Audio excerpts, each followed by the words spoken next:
In the process of working on your dreams, you are going to incur a lot of disappointment, a lot of failure, a lot of pain, a lot of setbacks, a lot of defeats.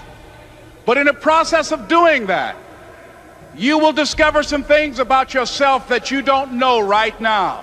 What you will realize is that you have greatness within you. What you'll realize is that you're more powerful than you can ever begin to imagine. What you will realize is that you're greater than your circumstances, that you don't have to go through life being a victim. As Jack indicated, I was born in Miami, Florida, in an area called Liberty City, in an abandoned building on a hard linoleum floor with my twin brother. We were 6 weeks of age. We were adopted.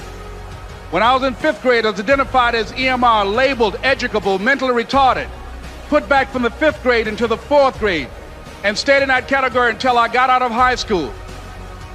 I don't have any college training, but I met a high school teacher who one day changed my life. I was waiting on another student, and when he came in, he said to me, "Young man, go to the board and write what I'm about to tell you."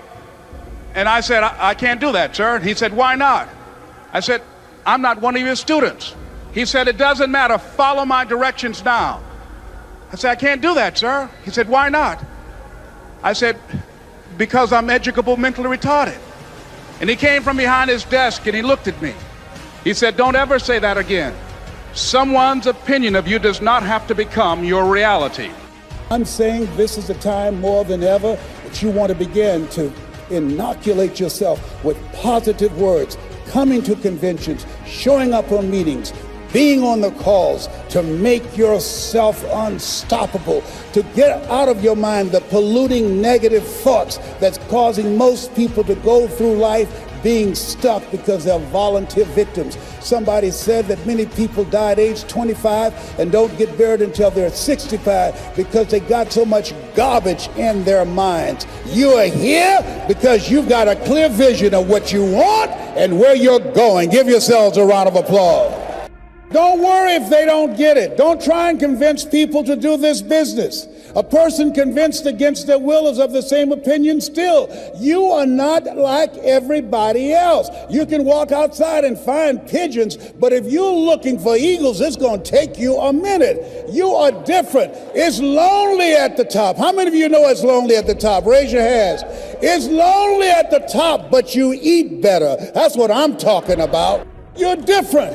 One great entrepreneur said, "I choose not to be a common man. It's my right to be uncommon if I can. I seek opportunity, not security. I do not wish to be a kept citizen, humbled and dulled by having the state look after me. I want to take the calculated risk, to dream and to build, to fail and to succeed. I refuse to live from hand to mouth. I prefer the challenges of life to the guaranteed existence, the thrill of fulfillment to the still calm of utopia. I will never cower before any master, nor bend to any threat. It's my heritage to stand erect, proud and unafraid, to face the world boldly and say, this I have done." You showed up because you're building a business that you can stand and say, "I did this. I did this. This is my dream." Give yourselves a round of applause. Yes, yes, yes. It's hard changing your life. It was hard when just over 3 years ago, in the Penobscot building in Detroit, Michigan, where I was operating my business, and I fell on some hard times, and I was sleeping in my office. It was hard coming into the lobby, and the security said, "Excuse me, Mr. Brown, can we see you for a moment?" And I said, "Yes," and I walked up to the counter, and he gave me an envelope. And he said, "Would you mind reading it here?" And I opened the envelope, and the envelope was from management that said, "This is an office tower. It's not a hotel. Please do not sleep in your office." And I said, "Excuse me, sir." I said, "I just work long hours in creating my business. I'm an entrepreneur. And right now things are bad for me, but they're not going to be this way always. And I just asked for the opportunity to continue to operate like I'm doing. I'm not trying to make this my home." And it was hard coming through the lobby. And sometimes they would laugh. There's a guy talking about becoming successful. And look at him. He's bathing in the bathroom upstairs on the 21st floor. He sleeps on the floor. Him and two other dreamers up there. Look at him. It was hard, ladies and gentlemen, coming to speak to people. And I was facing financial difficulties in my own life. I was behind on my bills and my dreams, and I'm saying to them, you can live your dream. It was hard, ladies and gentlemen. It was very difficult to pick myself up each day believing that I could do it. There were times that I doubted myself. I said, God, why is this happening to me? I'm just trying to take care of my children and my mother. I'm not trying to steal or rob from anybody. Why did this have to happen to me? It was very hard. And here's what I want to say to you. For those of you that have experienced some hardships, don't give up on your dream. No one could have convinced me by holding on, by continuing to push forward, by continuing to run toward my dream, that one day I would have my own talk show.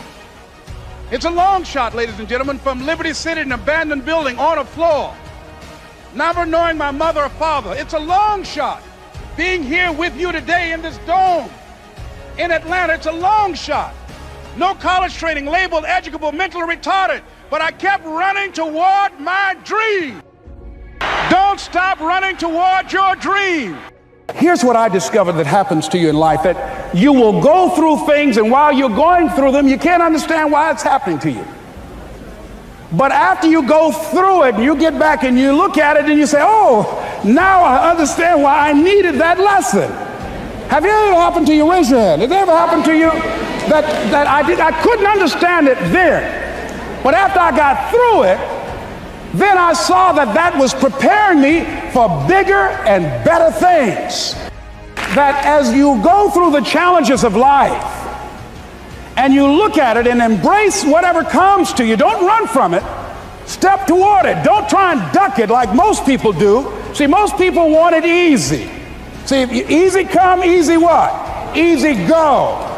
See, but when you go at what you're going to deal with and you deal with the difficulties of it, when you handle those hard things close at hand, making those hard decisions right now that you don't want to make, learning those things that you don't like to do, but you know that in order for you to get where you want to go, this is one of the hoops that you have to flip through. And I'm saying to you, whatever you got to do it, because if you don't, life is going to whoop you until you surrender and say, okay, all right, I cooperate, okay, I learned, okay. It had to wear me out a long time. So if it's hard, then do it hard. You're going to focus to develop your skills. The guy was the new owner of a baseball team that was in the basement of the league when he took it over. He went to the pitcher and he said, what is your best throw? He said, well, I got a good curveball and I've got a good fastball. And he went on talking about his different throws. He said, but tell me this, what is your best throw? He thought for a moment. He said, I've got a good fastball. He said, that's all I want you to work on. Nothing else. Just develop your fastball. The next year, they went to the World Series. Most people don't know where their fastball is. Most people go through life never discovering what their talents are. Most people never develop their talents. They have skills and abilities, but if you don't nurture them, if you don't develop them, they will never serve you. Your gifts can take you many places if you develop your gifts. Most of us don't like to do those things that come easy to us. I've always loved to talk to people. I decided, taking this advice, to develop my skills as a speaker. And my gift has developed and it's taken me many places. You have something that you brought to the universe, and that if you decide that my life deserves my developing, this is what I do well, and becoming the best at it, and mastering myself, and seeing what I have within me. If you decide to drop your buckets where you are and develop your gifts, I grant you, you'll never ever be without. I grant you that your gifts will take you places that will literally amaze you. I grant you that if you begin to work to develop your gifts, you'll develop a strong sense of happiness. You'll get a larger vision of yourself, because part of beginning to get a larger vision of yourself, all of us need some area of our lives where we can have a feeling of competence. That people know when they think about this area, that's something you do. That you eat and sleep that. And that you do that. You do that. And people know it. And you know it. So you've got to work on it.